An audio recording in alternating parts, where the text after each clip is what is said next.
أعوذ بالله من الشيطان الرجيم. توكلت على الله رب العالمين. اللهم صل على محمد وآل محمد وعجل فرجهم والعن عدوهم وانصر ولدهم مقتدى يا كريم. السلام عليكم أحبتي ورحمة الله تعالى وبركاته. تقبل الله صيامكم وقيامكم بأحسن القبول بحق مولاتي السيدة الزهراء البتول. أحبتي الكرام، وصل بنا المقام اليوم للحديث ولو اختصارا حول فقرة وأسأله أن يبلغني المقام المحمودة لكم عند الله التي وردت في زيارة عاشوراء. وهنا سأنقل لكم عن شرح هذه الزيارة لأبو الفضل الطهراني في الصفحة 280. يقول: التبليغ صيغة مبالغة للبلاغ، وأنه يتعدى لمفعولين. وجاءت هذه الكلمة في الأدعية الشريفة مرة بلغ به نيتي وبلغ بهم، وجاءت الباء هنا للتأكيد. هذا شرح لغوي لا يفيدنا في شيء. والمقام هنا محل الشاهد. والمقام حسب اصطلاح العارفين المنزلة التي توصل صاحبها إلى الكمال والدرجات العالية. الحمد هو الثناء، وهناك فرق بين الحمد والشكر والمدح، ذكرت في كتب اللغة. أما المقام المحمود، قال صاحب مجمع البيان، رجع إلى تفسير مجمع البيان، إن المراد من المقام المحمود في الآية الشريفة: ومن الليل فتهجد به نافلة لك عسى أن يبعثك ربك مقاما محمودا، هو مقام الشفاعة، نفس ما نقلناه يوم أمس. على العموم أحبتي، كلامنا ليس في مقام رسول الله صلى الله عليه وآله في الشفاعة الكبرى، ليس هذا. هناك تطبيق على الأرض حدث. ما هو هذا التطبيق؟ سنراه. ينقل الطهراني في هذا الشرح في الصفحة 203 عن أمير المؤمنين عليه السلام في حديث طويل، وقد ذكر أهل المحشر. ماذا يقول؟ ثم يجتمعون في موطن آخر يكون فيه مقام محمد صلى الله عليه وآله، وهو المقام المحمود، فيثني الله تبارك وتعالى بما لم يثني عليه أحد قبله، ثم يثني على كل مؤمن ومؤمنة، يبدأ بالصديقين والشهداء ثم الصالحين، فتحمده أهل السماوات والأرض. فلذلك قوله عز وجل: عسى أن يبعثك ربك مقاما محمودا. فطوبى لمن كان في ذلك اليوم له حظ ونصيب، وويل لمن لم يكن له في ذلك اليوم حظ ولا نصيب. أحبتي الكرام، هذا المعنى هو معنى فوقي في منزلة الشفاعة الكبرى. أما في مقام سيدنا الشهيد الصادر قدس سره الشريف، فنستطيع أحبتي ولو كأطروحة محتملة أن نجعل لهذا المقام مقام أرضي. كيف هذا يكون؟ يكون كالآتي: السيد الشهيد قدس سره الشريف هو أقرب إنسان ما عدا المعصومين عليهم السلام 14 13 ورسول الله 14، أقرب إنسان في هذا الزمن إلى رسول الله صلى الله عليه وآله، بحيث أن المؤمنين يرون رسول الله في المنام بصورة من؟ بصورة السيد الشهيد قدس سره الشريف. وقد تقدم ذكر هذه الأمور في الفيديوهات السابقة. هذا السيد الشهيد الذي هو محمد صادق الصدر وصل إلى المقام المحمود، بحيث أنه يستطيع أن يقول كما قالت السيدة زينب عليها السلام: اللهم تقبل منا هذا القربان، وسأبين أنه قالها، إنما الآن نريد أن نؤسس. السيد الشهيد وصل إلى هذا المقام المحمود بعد أن وصل إلى أي مقام؟ روح القدس. أنت أيها الزائر يكون المعنى بهذا الشكل: كيف؟ وأسأله أن يبلغني المقام المحمود، يعني أسأله أن يبلغني لأن أصل إلى اتباع هذا الشخص الذي هو محمد صادق الصدر، والارتباط به معنويا.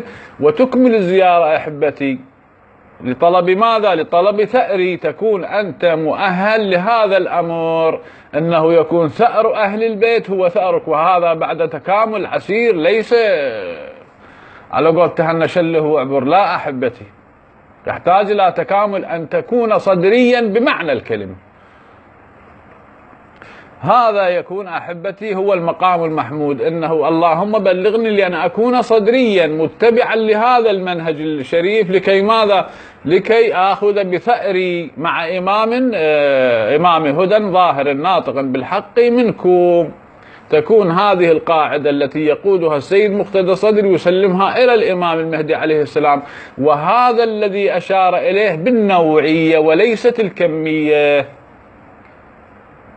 في روايات إنهم 70,000، وفي روايات إنهم 124,000. هذا بعدين نبحثه، ليس الآن.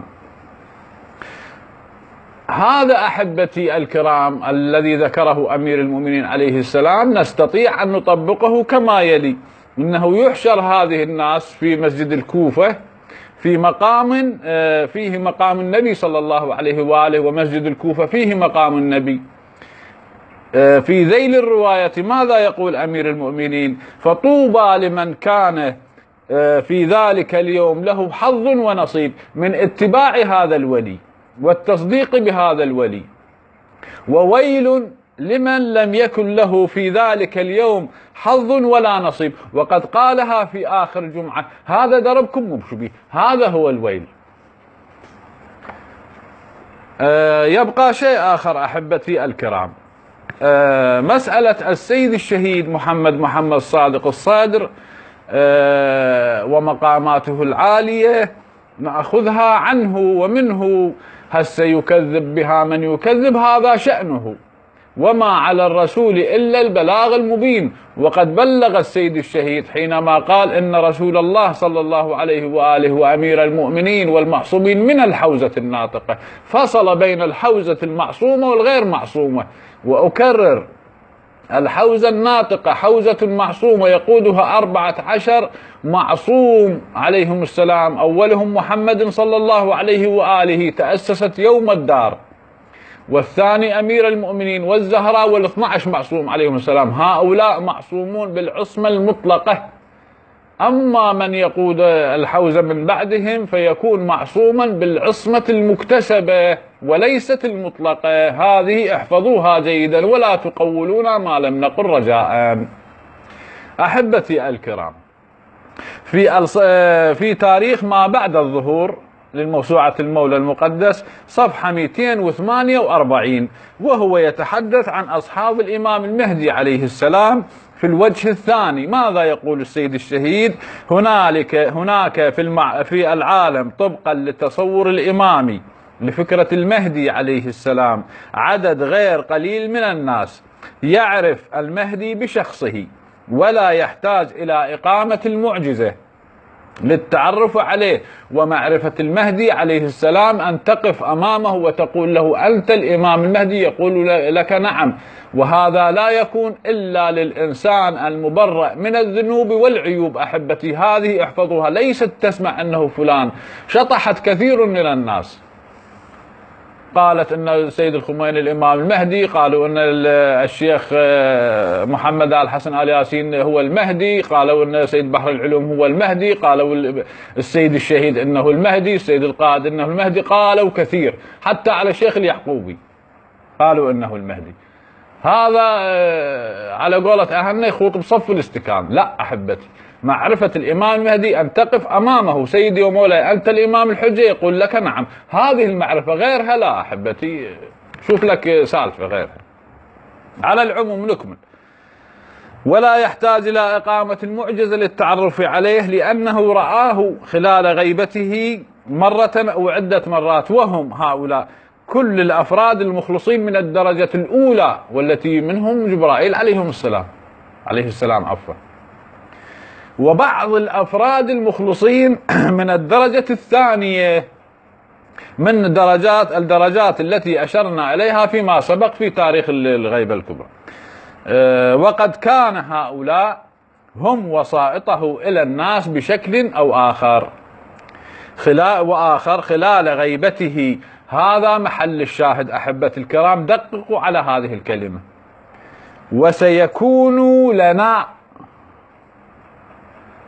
وسيكون هؤلاء المخلصين من الدرجة الأولى وبعض من الثانية، وسيكون لنا بأنفسهم رادة الحق والعدل واللسان الناطق والسيف الضارب بين يدي قائدهم المهدي عليه السلام.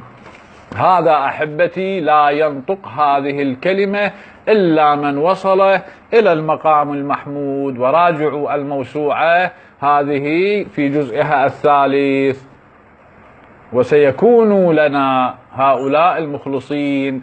السيد الشهيد نطق هذه الكلمة لأنه وصل إلى المقام المحمود، بحيث أنه يكون ثأر المعصوم هو ثأره. أخذ بثأري، وقلنا راجعوا زيارة عاشوراء فيها ثأركم وثأري.